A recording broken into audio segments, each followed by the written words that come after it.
Saudi അറേബ്യയും ഇന്ത്യയും തമ്മിലുള്ള ബന്ധം പതിറ്റാണ്ടുകളുടെ പഴക്കമുണ്ട്. ക്രൂഡ് ഓയിലിന് വേണ്ടി മാത്രമല്ല ഇന്ത്യ സൗദി അറേബ്യയെ ആശ്രയിക്കുന്നത്. ഇന്ത്യയിലെ പ്രവാസി ജീവിതവും അതിൽ പെടുന്നതാണ്. എന്നാൽ ഇനി മുതൽ ഇത് മാത്രമല്ല, മറിച്ച് മറ്റൊരു വ്യാപാര കരാറിൽ കൂടി ഇരു രാജ്യങ്ങളും പങ്കുചേർന്നു എന്നാണ് പുറത്തുവരുന്ന വാർത്തകൾ സൂചിപ്പിക്കുന്നത്. കഴിഞ്ഞ ദിവസം സൗദിയിലെത്തിയ രാസവളം സംബന്ധിച്ച് മന്ത്രി JP നദ്ദ സുപ്രധാന കരാറുകൾക്കുള്ള ചർച്ചകൾ നടത്തിയിരുന്നു. അതിന് പ്രകാരം അടുത്ത 5 വർഷത്തേക്കുള്ള രാസവളം ഇടപാടിന് ഇരു രാജ്യങ്ങളും തമ്മിൽ കരാർ ഒപ്പുവെക്കുകയും ചെയ്തു. ഇന്ത്യൻ കമ്പനികളും സൗദിയിലെ ഖനന കമ്പനി അതിനുമാണ് കരാറിൽ ഒപ്പുവെച്ചിരിക്കുന്നത്. ഇതുപ്രകാരം ഓരോ വർഷവും 31 ലക്ഷം metric ton di ammonium phosphate Saudi Arabia ഇന്ത്യയിലേക്ക് കയറ്റുമതി ചെയ്യും. അടുത്ത 5 വർഷത്തേക്കാണ് കരാറുള്ളത്. വേണ്ടി വന്നാൽ മറ്റൊരു 5 വർഷം കൂടി കരാർ നീണ്ടേക്കാം. കൃഷിക്ക് വേണ്ടി ഉപയോഗിക്കുന്ന പ്രധാന രാസവളമാണ് DAP. വിളകൾക്ക് നൈട്രജനും ഫോസ്ഫറസും നൽകുന്ന വളമാണിത്.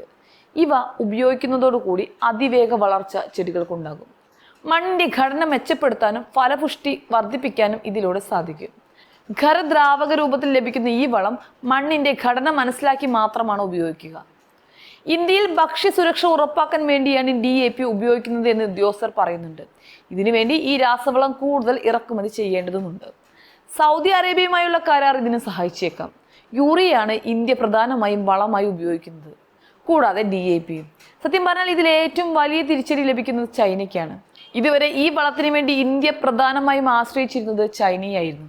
എന്നാൽ ഈയിടെയായി ചൈനയെ DAPക്ക് വേണ്ടി ആശ്രയിക്കുന്നത് കുറയ്ക്കാനാണ് കേന്ദ്ര സർക്കാർ തീരുമാനിച്ചിരിക്കുന്നത് എന്നാണ് കേൾക്കുന്നത്. അതുകൊണ്ട് തന്നെ മറ്റു രാജ്യങ്ങളിൽ നിന്നും വളം ഇറക്കി സംഭരിക്കാനും ഉപയോഗിക്കാനും തീരുമാനിച്ചതോടു കൂടിയാണ് സൗദിയുമായി കരാറിൽ ഒപ്പുവെച്ചിരിക്കുന്നത്.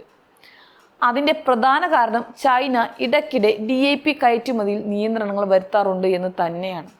ഈ നടപടി ഇന്ത്യയെ ദോഷകരമായി ബാധിക്കുന്ന സാഹചര്യത്തിൽ ബദൽ മാർഗം തേടുകയല്ലാതെ വേറെ വഴിയില്ല എന്നായപ്പോഴാണ് ഇന്ത്യ ഇങ്ങനെയൊരു നീക്കത്തിന് മുതിർന്നത്. കഴിഞ്ഞ ഏപ്രിലിൽ പ്രധാനമന്ത്രി നരേന്ദ്രമോദി സൗദി അറേബ്യ സന്ദർശിച്ച വേളയിൽ മറ്റു വിഷയങ്ങൾക്കൊപ്പം രാസവള കരാർ ചർച്ചകളും നടത്തിയിരുന്നു. എന്നാൽ പഹൽഗാം ആക്രമണത്തിന്റെ പശ്ചാത്തലത്തിൽ നരേന്ദ്രമോദി വേഗത്തിൽ നാട്ടിലേക്ക് തിരിച്ചു പോകുകയായിരുന്നു. ഈ സാഹചര്യത്തിൽ JP നദ്ദയുടെ സൗദി സന്ദർശനത്തിൽ വിശദമായ ചർച്ചകൾ നടക്കുന്നുണ്ട് എന്നതാണ് ആശ്വാസകരമായ വസ്തുത. യൂറിയ, DAP എന്നിവയുടെ ഇറക്കുമതി സൗദി അറേബ്യയിൽ നിന്ന് വർദ്ധിപ്പിക്കാനുള്ള ശ്രമങ്ങൾ തുടരുകയാണ്. കൂടാതെ പരസ്പര സഹകരണം, നിക്ഷേപം എന്നിവയും ചർച്ചയായിട്ടുണ്ട്.